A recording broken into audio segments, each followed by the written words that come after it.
देखो मेरी बात सुनो। मुझे नहीं सुनना सुनोगी तुम, बल्कि सुनोगे ही नहीं, मेरे सवालों का जवाब दोगे।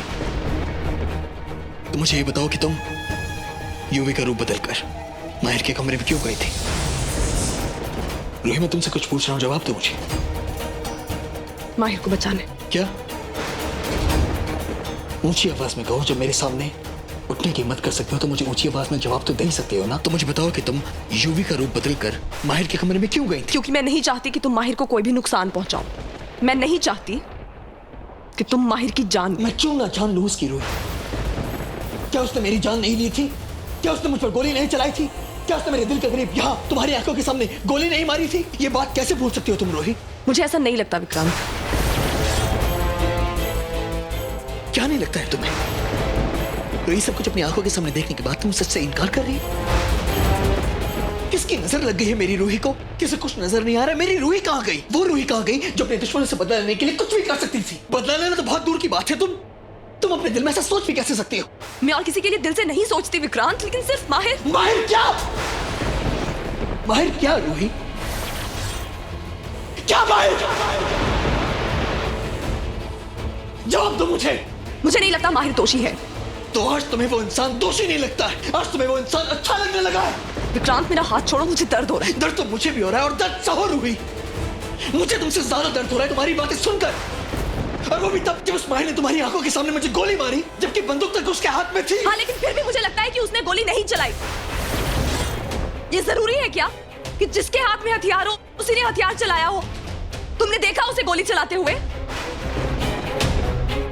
कई बार आंखों देखा भी गलत हो जाता है, और मुझे ऐसा लगता है माहिर के मामले में ऐसा ही हो रहा। इतने महीनों से उसे मारने की कोशिश कर रही, चाह के भी उसे नहीं मार पा रही। हमेशा कोई अनदेखी ताकत मुझे रोक लेती है, उसे बचा लेती है। शायद इसीलिए विक्रांत, क्योंकि माहिर दोषी नहीं है और हम जबरदस्ती उसे दोषी साबित करने की कोशिश कर रहे हैं। तुम खुद सोचो, याद करने की कोशिश करो, जब हम पे हमला हुआ उन सब लड़कों में माहिर था? नहीं था। तुम्हारे नीचे गिरने के बाद मैंने माहिर को देखा। तो हो सकता है ना वो गोली चलने के बाद वहां पर आया हो। वैसे भी इतना वक्त उसके साथ बिताने के बाद मैं ये तो जान गई हूं विक्रांत कि माहिर बहुत अच्छा इंसान है। किसी को मारना तो दूर, वो किसी के बारे में बुरा सोच भी नहीं सकता। और जानते हो, तुमने तो मुझे दर्द का एहसास दिलाने के लिए मुझे दर्द दिया, लेकिन अगर तुम्हारी जगह माहिर होता ना तो कभी ऐसा नहीं करता।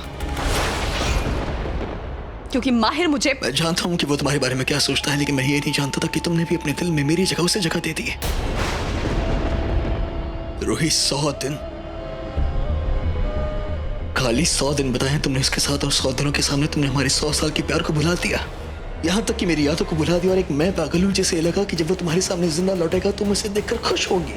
और तुम मेरी यादों तक को भुला चुकी हो। मैं जिंदा क्यों हूँ? मुझे तो उसका दम तोड़ देना चाहिए था, मर जाना चाहिए था। मैं जिंदा नहीं है विक्रांत, समझने की कोशिश करो। तुम्हें जिंदा देखकर मैं कितनी खुश हुई सिर्फ मैं ही जानती हूँ। और उस रात, उस हादसे के बाद मेरी क्या हालत हुई थी ये तुम सोच भी नहीं सकते। मुझे कुछ समझ में नहीं आ रहा था, मैं कहाँ जाऊं, क्या करूं, किससे मदद मांगूं। लेकिन मैंने कसम ली थी कि तुम्हें मारने वालों को जिंदा नहीं छोड़ूंगी। इसलिए मैं यहाँ आई, अपना नाम, अपनी पहचान, अपना चेहरा, अपना दिल बदल कर।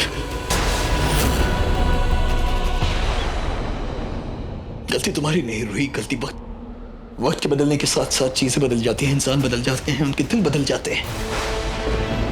लेकिन मैंने अपना दिल नहीं बदला है, मैंने अपना मकसद नहीं बदला है। और क्या लगता है तुम्हें कि मुझे दिखाई नहीं देता है कि जब भी उसके नाम का जिक्र होता है तो तुम्हारे चेहरे पर चमक आ जाती है? उसके नाम के जिक्र से तुम्हें फिक्र होने लगती है, तुम्हारे दिल की धड़कनें तेज हो जाती है। रूही, मुझसे कैसे छुपाओगी? मैं 100 साल रहा हूं तुम्हारे दिल में। तुम्हारे दिल में क्या चल रहा है ये बात मैं अच्छी तरह से जानता हूँ। मुझे गलत मत समझो विक्रांत, मैं ये सब नहीं करना चाहता। मैं जानता हूँ कि गलती तुम्हारी नहीं है, इन इंसानों ने तुम्हें मजबूर किया है, और मैं समझ सकता हूँ कि मेरे बिना तुम पर क्या बीती होगी। इसलिए मेरे बिना तुम उस माहिर को जीवन साथी समझ बैठी हो। लेकिन अब मैं वापस आ गया हूँ। तो तुम वाकई जिंदा हो? मौत के मुंह से लड़कर वापस आया हूं मैं।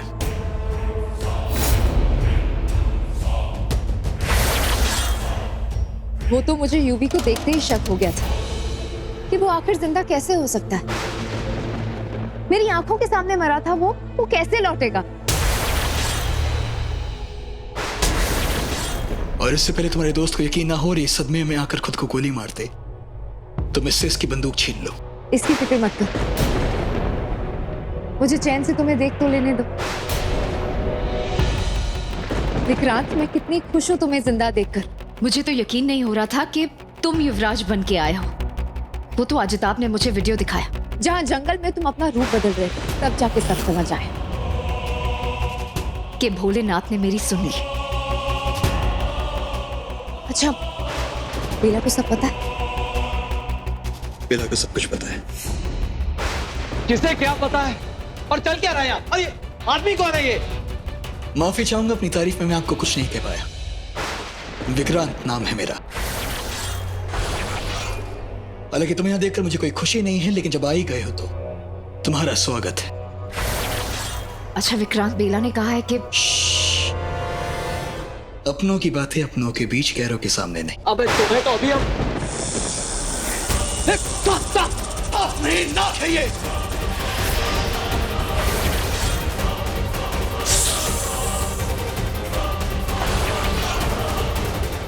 मैं तुम्हें इनके बारे में कुछ भी बताना जरूरी नहीं समझता। बस इतना जान लो कि मेरे खेल का सबसे अहम पत्ता है ये, जिसे मैं समय आते ही खोलूंगा।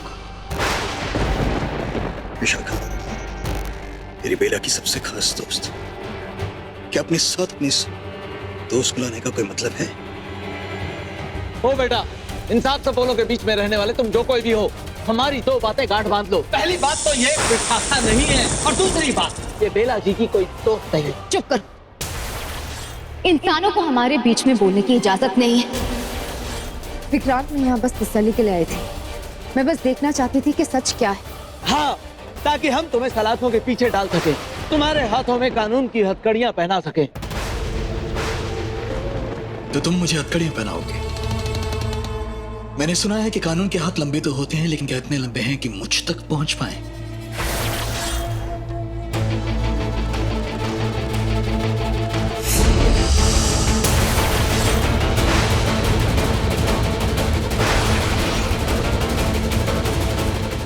हे बजरंगबली, ये किस दानव को ला दिया?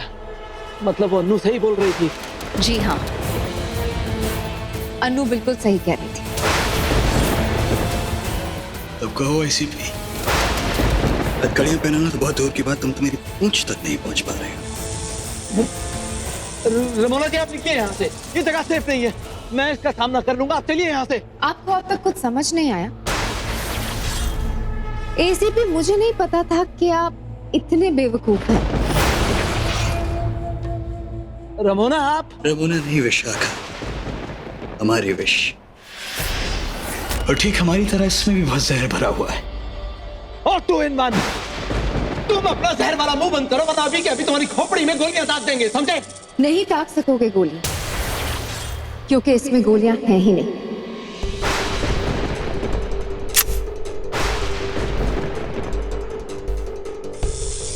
मैंने सारी की सारी निकाल दी थी।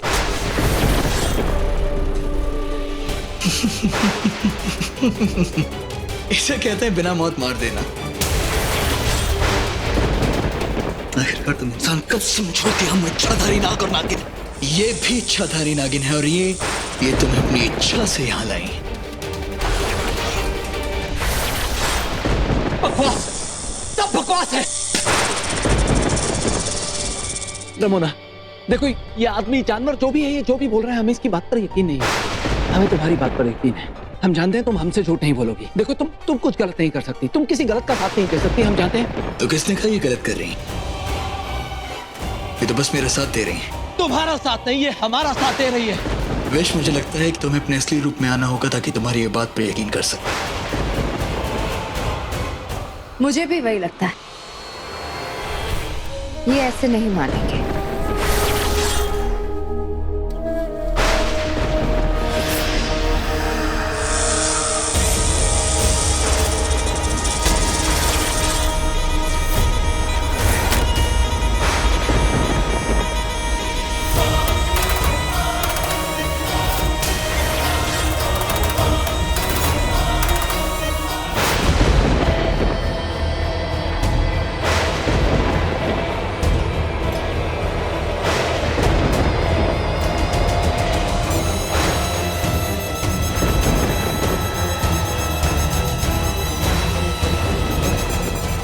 पहुंच गए।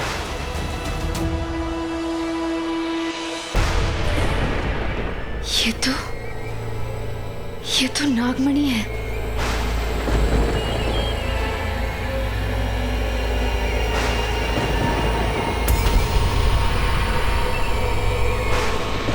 अगर मैं इस नागमणि को इसी वक्त यहाँ से चुरा लूं, तो मैं नागरानी बन जाऊंगी और फिर तुम्हें मेरा बनना ही होगा विक्रांत।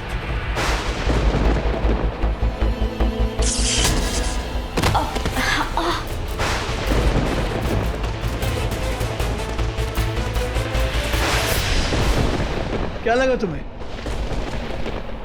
कि नागमणि को हासिल करना इतना आसान होगा? अगर इतना ही आसान होता तो मैं इसे कब का चुरा लेता। लेकिन अगर मैं इस नागमणि को हासिल कर लेती तो मैं तुम्हारे हाथों से इसे ले लेता, तुम्हारा धन्यवाद करता, और उसके बाद नागराज के सिंहासन पर मैं बैठता और मेरे साथ बैठती मेरी नागरानी बेला। लेकिन ये तुम्हारे जरिए होगा नहीं, क्योंकि नागमणि को हासिल करना इतना आसान नहीं है। नागमणि को हासिल करने से पहले नागवंश का राजा बनने की भावना को मन में से निकालना होगा, और जब तक आपकी नीयत नेक नीयत सिद्ध नहीं हो जाती, आप इसे हाथ तक नहीं लगा सकते हैं। और इसीलिए मेरे पास दूसरा रास्ता है, और दूसरा रास्ता है कि जब वर्तमान की नागरानी अपने हाथों से खुशी खुशी अपनी मर्जी से इसे आपको ना दे, आप उसे छू भी नहीं सकते। तो फिर भूल जाओ, क्योंकि बेला ऐसा कभी नहीं करेगी। अब मेरा मतलब है कि बेला जब रूही थी और तुमसे प्यार करती थी, तब भी उसने ऐसी कोई बात नहीं की थी, ऐसी कोई इच्छा नहीं जताई थी। विक्रांत, मुझे नहीं लगता कि बेला तुम पे भरोसा करती है, लेकिन उसकी जगह अगर मैं होती तो मैं... पहली बात कि मेरी बेला की जगह कोई और नहीं ले सकता है। दूसरी बात कि वो मुझ पर भरोसा करती है, और तीसरी बात कि ये बात मत भूलो कि बेला ही नागरानी है, और नागरानी का धर्म होता है कि नागमणि की रक्षा करना, इसीलिए हमें उससे अधर्म करवाना है। मतलब कि हमें बेला के हाथों से उस माहिर को मरवाना है, क्योंकि माहिर बेकसूर है, और ये हमारे नागवंश का कानून है कि नागरानी किसी बेकसूर की जान नहीं ले सकती है। ओह, यानी अगर वो ऐसा करेगी तो अपनी राजगद्दी को खो देगी। सिर्फ अपनी राजगद्दी नहीं, वो अपनी सारी ताकतें खो देगी, और जिस दिन ऐसा होगा मैं उस दिन ये नागमणि हासिल कर लूंगा, और उसके बाद निरोगवंश का ये पूरे नागवंश का राजा बन जाएगा। यही था मेरा एक तीर से दो शिकार। एक मिनट, मुझे कुछ समझ में नहीं आ रहा। उस रात हादसे में तुम्हारी मौत नहीं हुई थी, लेकिन फिर भी तुम्हारा बदला लेने के लिए बेला ने उन दोनों लड़कों को मारा था, उस रेहान को और दक्ष को। हाँ, उन दोनों को बेला ने ही मारा था। वो दोनों लड़के बेकसूर थे, लेकिन फिर भी तुम इस नागमणि को हाथ नहीं लगा पा रहे। मेरी कुछ समझ में नहीं आ रहा। विशाखा, शायद मैं तुम्हें दूसरी तरह से समझाऊं तब तुम्हें समझ में आएगा। उस रात मैं जानबूझकर रूही को हवेली के पास लेकर गया था, क्योंकि मैं जानता था कि एंडी सहगल के बिगड़े लड़के वहां आने वाले, वहां जश्न मनाएंगे। तो जाहिर सी बात है कि अगर जश्न मनाएंगे तो वहां शराब भी होगी, और शराब के नशे में वो उल्टा सीधा जरूर करेंगे। इसीलिए मैंने जानबूझकर रूही को खूबसूरत दिखने को कहा, इसलिए मैंने जानबूझकर उसे वो लाल जोड़ा पहनवाया। मैंने रूही को लड़कों का शिकार बनवाना चाहा, लेकिन शिकार बनने नहीं दिया, बल्कि लड़कों को उकसाया कि वो मुझे गोली मारे। हाँ, लेकिन वो गोली तुम्हें लगी नहीं, तुम मरे नहीं, फिर वो अपराधी कैसे विशाखा, हुए? जान लेना और जान लेने की कोशिश करना दोनों बातें एक बराबर हैं। उस रात वहां मौजूद हर एक लड़का मुजरिम था, सिवाय उन दो लड़कों के। उन दोनों को छोड़कर उन सबका मरना तय था, क्योंकि हर एक इंसान कसूरवार था। और वो माहिर तो बेवकूफ निकला। वो वहां सबको बचाने के लिए पहुंचा। क्या हुआ यहाँ पे?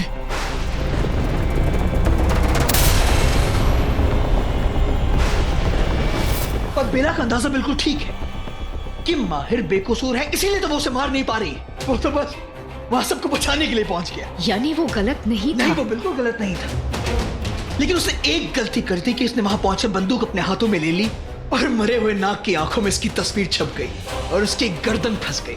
और अगर वो नहीं आता तो हम किसी और मासूम को मार देते। बहुत से मासूम है, पुलटू है, प्रथम है, मासूमों की कमी थोड़ी ना है। लेकिन जो मजा उस माहिर को मारने में आएगा ना, वो किसी और को मारने में नहीं आएगा। तो अब हमें आगे क्या करना होगा? अब आगे हमें बस बेला को यकीन दिलाना है कि माहिर ही असली कसूरवार है,